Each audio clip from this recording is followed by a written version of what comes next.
출애굽기 23장 16절. 출애굽기 23장 16절. 우리 다 같이 화면이 출애굽기 23장 16절 우리 다 같이 읽겠습니다. 시작. 맥추절을 지키라. 이는 내가 수고하여 밭에 뿌린 것의 첫 열매를 거둠이니라. 아멘. 네, 오늘 맥추 감사주일 예배를 드리고 있는데 여러분은 정말 오늘 이렇게 맥추 감사주일인 것을 아시는 분도 있고 아시고 오신 분도 계시고 또 모르고 오신 분도 계실 겁니다. 그런데 여러분은 신앙생활을 하면서 무엇을 위해서 감사를 하는지 한번 생각해 보면 좋을 것 같아요. 여러분은 요즘 무엇 때문에 감사하고 계세요? 하는 일이 잘 돼가지고 또 건강해서 가족들이 아무 탈 없이 지내니까 신앙생활이 너무나도 행복해서 그래서 여러분들은 감사하고 계세요. 어떠세요? 이 모든 것들이 다 감사 제목들이지만 우리가 진짜 감사해야 될 것이 다른 곳에 있습니다. 우리가 진짜 감사해야 될 것은 예수 그리스도입니다. 그분이 우리와 함께 계신다. 그분이 우리를 구원하셨다. 그분이 우리를 천국으로 이끄신다. 그것 때문에 우리는 감사하는 겁니다. 감사할 제목도 없지만 감사할 것도 없지만 어떤 분은 굉장히 어렵고 힘들고 지친 삶을 산다 할지라도 우리는 예수님의 그 구원 때문에 감사를 해야 되는 겁니다. 감사할 것이 없어요. 나는 뭐든지 안 돼요. 뭐든지 열심히 해도 안 되는 것 같아요. 그럴수록 더 감사해야 됩니다. 여러분이 예수 그리스도를 믿었다는 그 자체 하나 때문에 하나님은 여러분의 인생을 하나님의 뜻하신 대로 여러분을 이끌어 가시는 겁니다. 그래서 여러분이 감사를 해야 돼요. 이 감사는 평생토록 잊지 아니하고 또 우리가 육신의 장막을 벗고 영원한 천국에 가서도 그곳에서도 하나님을 끊임없이 찬양하는 것처럼 감사 찬양을 하는 거예요. 우리는 감사의 열매입니다. 첫 번째 감사의 열매는 예수님의 그 감사의 열매였어요. 주님이 당신의 몸을 십자가에서 스스로 오르셔서 그 모든 고통을 당하시고 그 엄청난 그 채찍과 그리고 그 십자가에 못 박혀 돌아가신 그 고통, 그 죽음 뒤에 오신 부활하신 예수 그리스도, 그분이 우리를 찾아오신 겁니다. 그거 하나 때문이라도, 그 구원 때문이라도 우리는 감격하고 하나님 감사합니다. 그 어떠한 일이 있어도, 무슨 일이 있어도, 우리가 좋은 일이 있든 나쁜 일이 있든 하나님 감사하겠습니다. 이것을 고백해야 여러분의 신앙이 흔들리지 않고 여러분의 신앙이 계속해서 자라나는 겁니다. 이 감사하는 마음 하나 가지고도 구원받은 사람이 있습니다. 누가복음 17장 11절 20절에 보면 예수님께서 그 갈릴리 지방과 이 사마리아 이 근동을 지나가다가 한 마을에 이렇게 들어가려고 그랬는데 들어가시면서 그 나병 환자 10명을 만납니다. 이 나병 환자들이 멀리서 예수님인 것을 보고 예수님인 것을 알고 다윗의 자손 예수 그리스도여 우리를 불쌍히 여기소서 그러면서 계속해서 외치는 겁니다. 간절한 마음으로 주님을 부르는 거예요. 그래서 주님이 그 멀리 있던 이 나병 환자 10명에게 가서 제사장에게 보여라. 가는 중에 이 10명이 다 나음을 받는 거예요.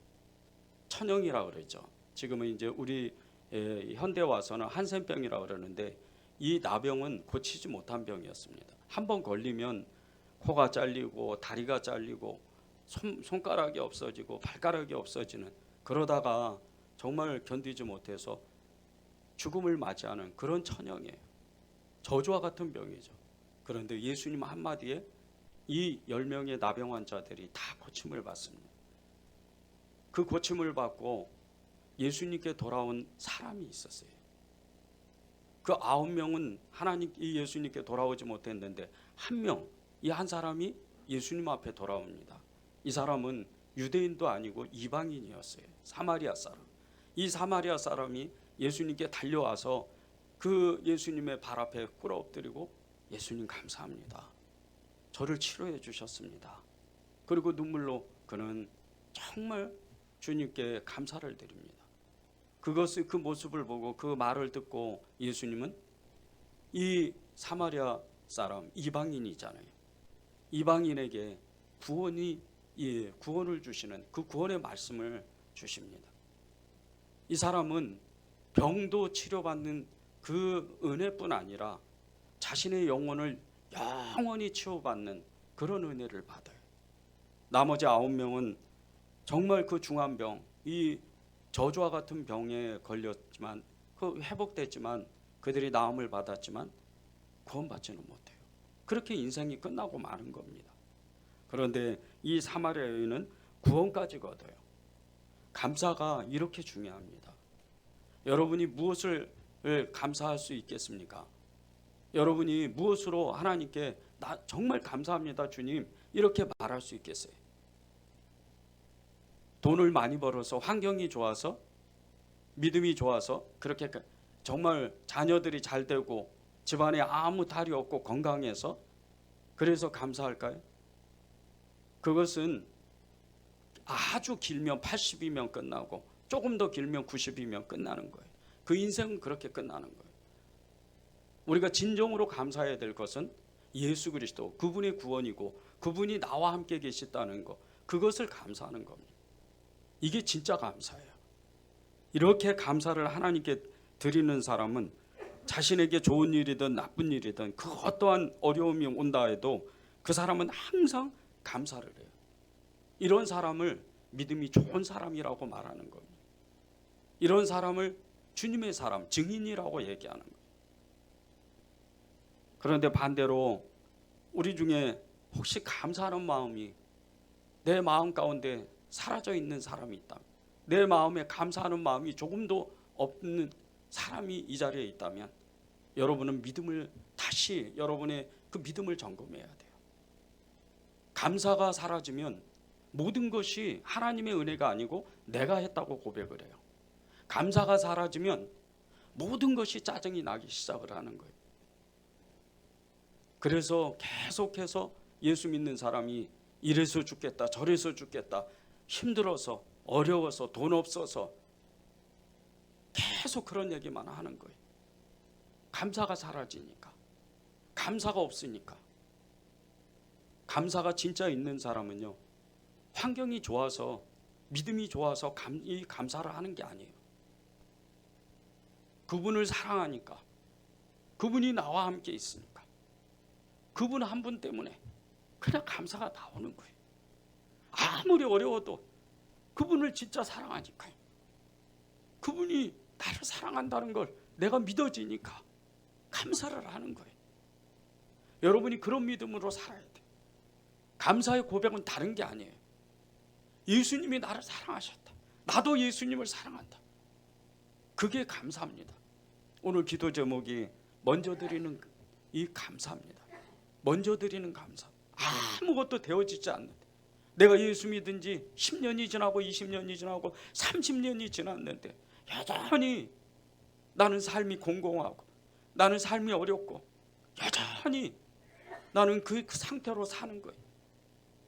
그런데 내가 하나님 앞에 그것을 감사하는 사람, 그 사람을 주님은 너무나도 정확하게 그 사람을 예의주시하고 눈여겨서 그 사람을 보는 거예요. 그 사람의 상급은 다른 게 아니에요. 천국에서 하나님과 영원히 살 수 있는, 하늘의 면류관을 갖고 하나님과 영원히 살 수 있는 그런 사람인 거예요. 우리는 이 믿음으로 살아야 돼요. 감사가 끊어지면 안 됩니다. 감사가 사라지면 안 돼요. 감사는 우리가 계속해서 하나님께 고백해야 되는 믿음이에요. 이 감사는 믿음과 직결이 되어 있습니다. 감사가 쏟아지면, 감사를 계속해서 하나님께 드리면 믿음의 완성을 이루는 거예요.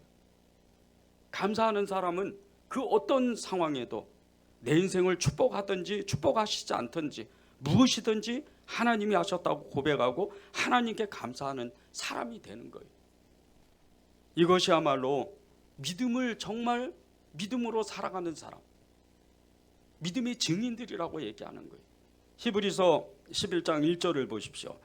믿음은 바라는 것들의 실상이요 보지 못하는 것들의 증거라. 믿음은 바라는 것들의 실상이랍니다. 믿음이 바라는 것들의 실상이면 우리가 무엇을 바라겠어요? 이 땅에 있는 어떤 축복? 돈을 많이 벌어서 집도 큰 집을 사고 자동차도 크게 큰 자동차를 사고 그런 것이 과연 진짜 축복일까요? 바랄 수 없는 중에 바라는 것은 우리가 정말 바라야 되는 것, 우리가 정말 소망해야 되는 것은 천국입니다. 그거 하나 때문에 우리가 예수님 앞에 돌아온 거예요. 예수님께 구원받은 거예요. 하나님의 자녀가 된 거예요. 그런데 이것은 말할 수도 없는 축복이에요. 이 세상에 아무리 큰 보석을 갖다 준들 이 천국 은혜하고는 절대 못 받습니다. 그래서 주님은 마태복음 6장에서 말씀하시는 거예요. 밭에 감추인 그 보아의 말씀을 그래서 주시는 거예요.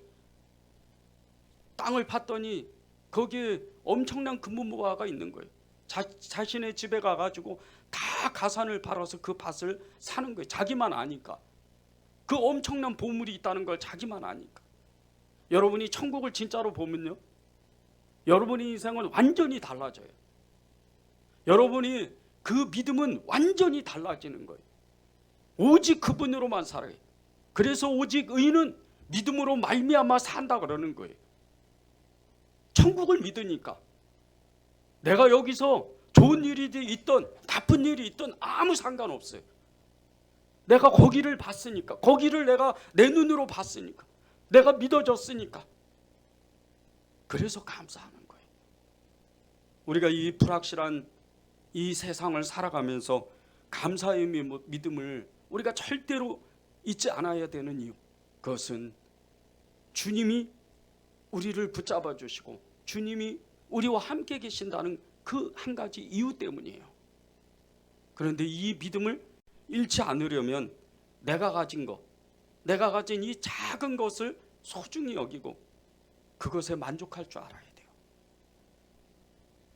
여러분이 가지고 있는 그 재산이나 환경이나 그 모든 것들, 삶의 그 모든 것들이 다른 사람에 비해서 아주 작은 것이라면 그것에 만족하는 거예요.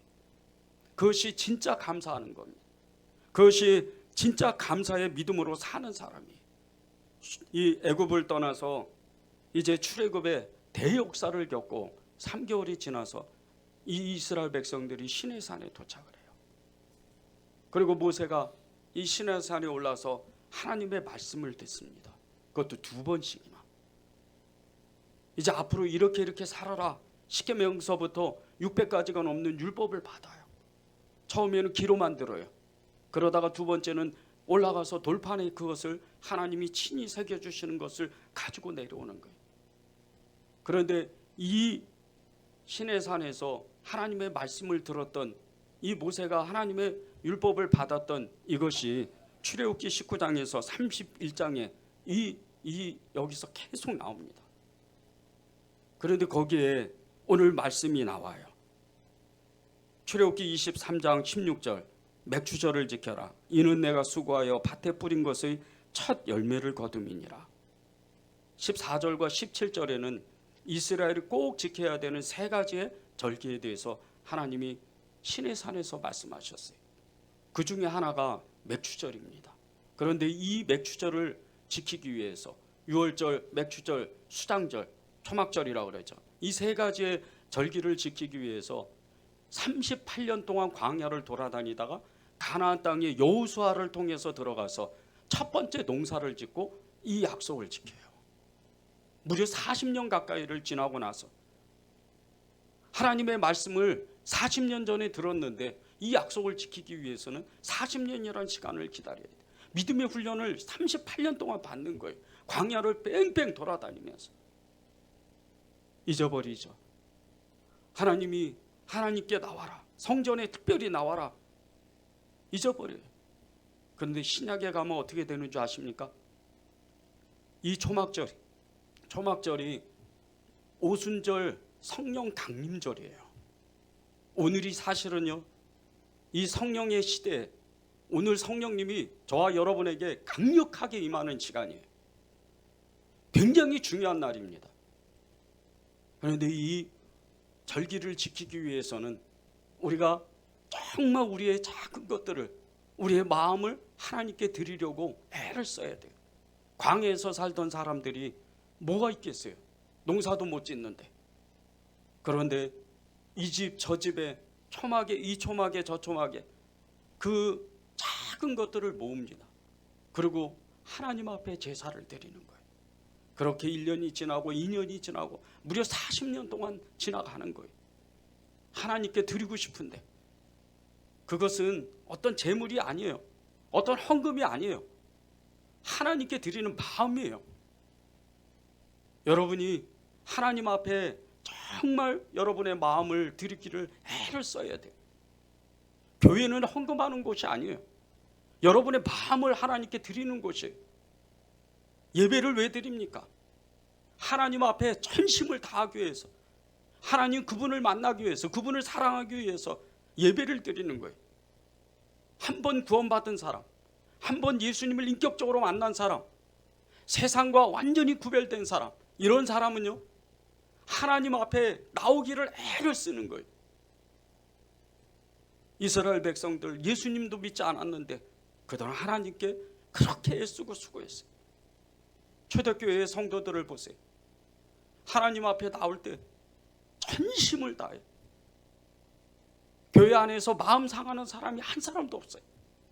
왜? 마음이 하나가 되니까. 오직 예수 그리스도 그분이 다스리시고 통치하시고 인도하시고 그분이 예배를 받으시니까. 그래서 초대교회의 예배는 예배드리다가 성령이 엄청나게 부어지는 그런 놀라운 부흥의 역사가 일어났어요.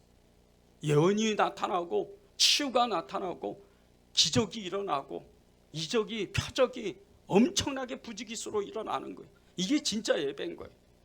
그런데 그것이 감사 속에 일어나는 거예요. 그 감사도 아주 작은 것들, 내가 가지고 있는 아주 작은 것들, 여러분의 마음이에요.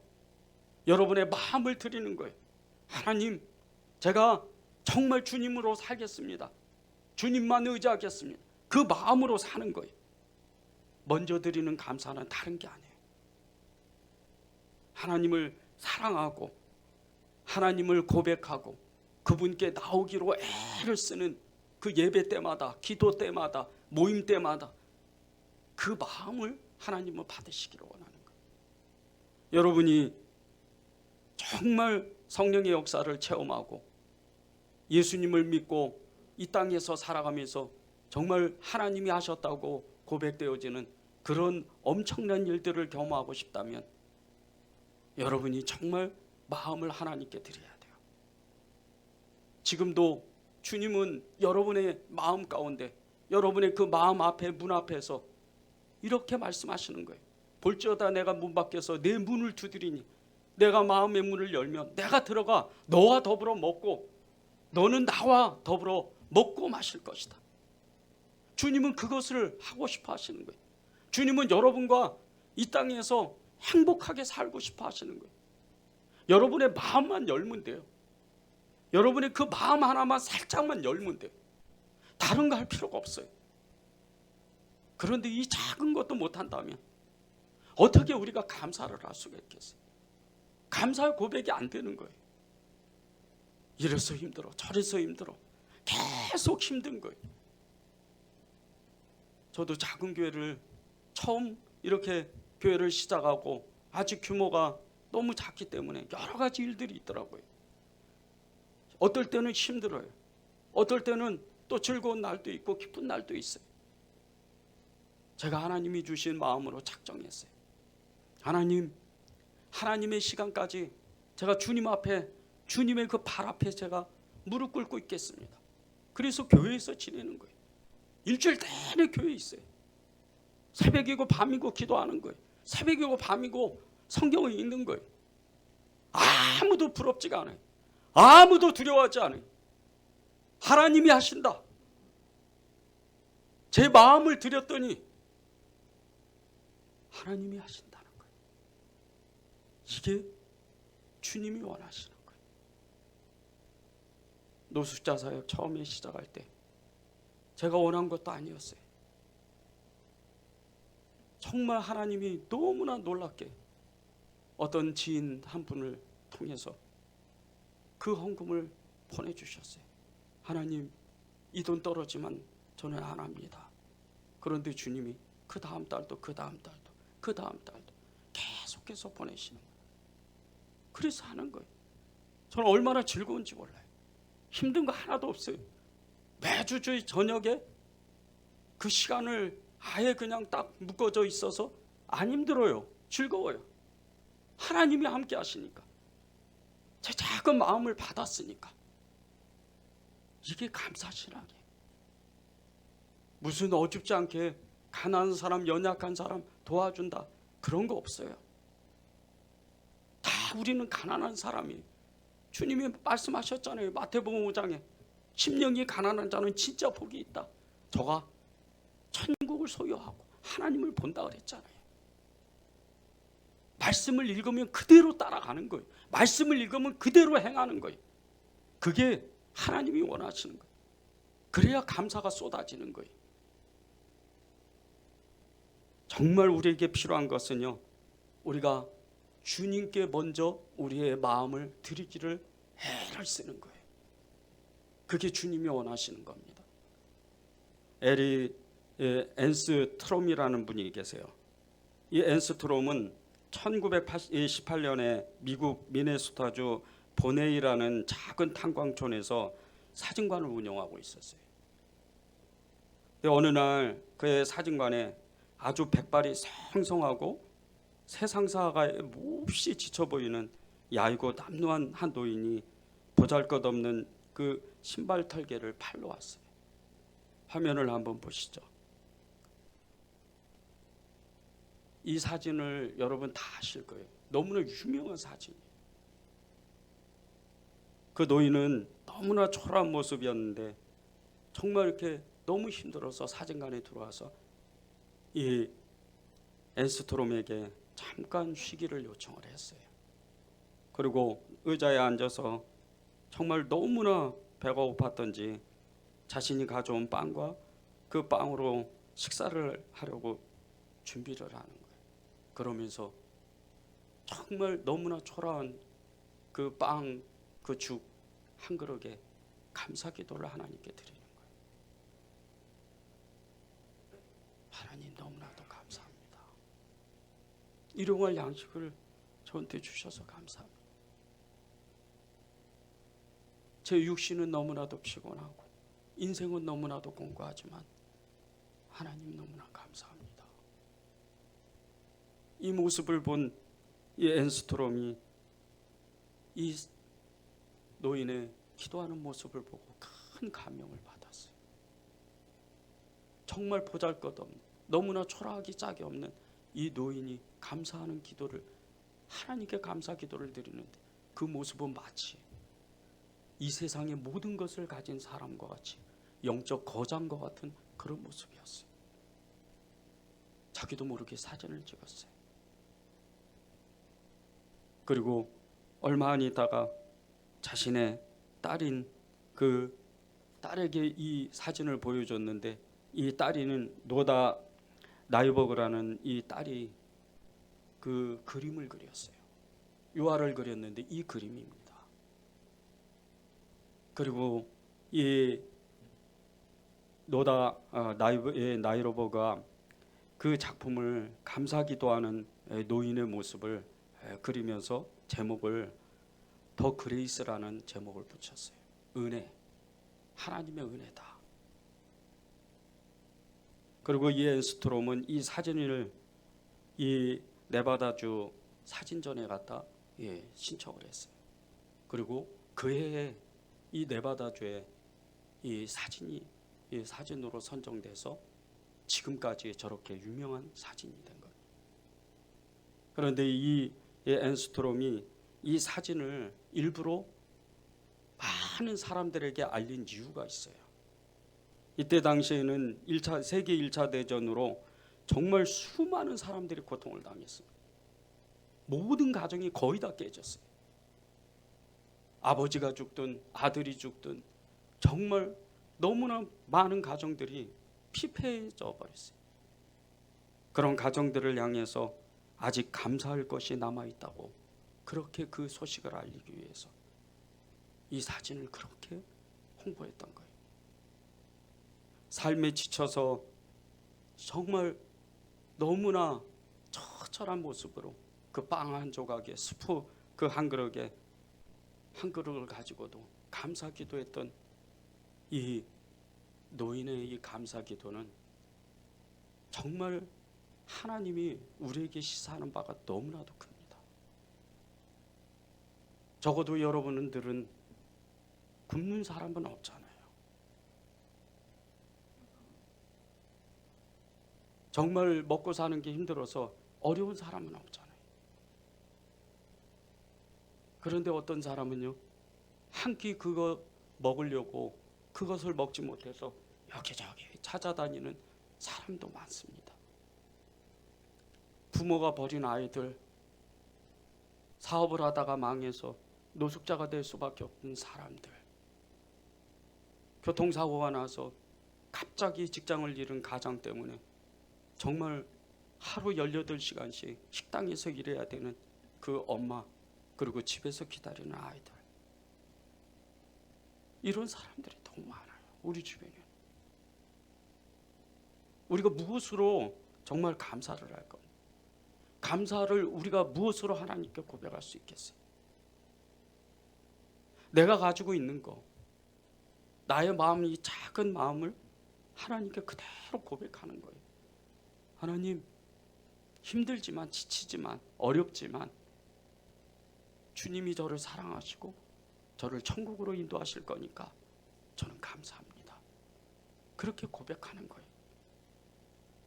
이 감사의 진정한 의미는 사실은요, 여러분의 마음이에요. 여러분이 가진 작은 환경들인 거예요. 그게 돈일 수도 있고 그것이 너무나 어려운 환경일 수도 있어요. 그러나 그것에 좌절하지 않고, 하나님, 주님이 저와 함께 하시고 저를 인도하실 거니까, 저와 함께 하실 거니까 저는 감사할 겁니다. 이렇게 결단하는 거예요. 욥을 보세요. 10명의 자녀들이 어느 날 갑자기 죽었어요. 가진 재산 다 없어지고 자신의 아내마저 자기를 욕하고 떠나버렸어요. 그런데 거기에 엎친 데 덮친 격으로 고치지 못할 중병에, 피부병에 걸려서 하루아침에 노숙자 생활을 합니다. 그런데 욥은 그 입에 하나님에 대한 부정적인 말을 안 해요. 그 욥의 인내가, 그 욥의 감사가 하나님이 그를 나중에 2배의 축복으로 하나님이 그를 축복하시는 거예요.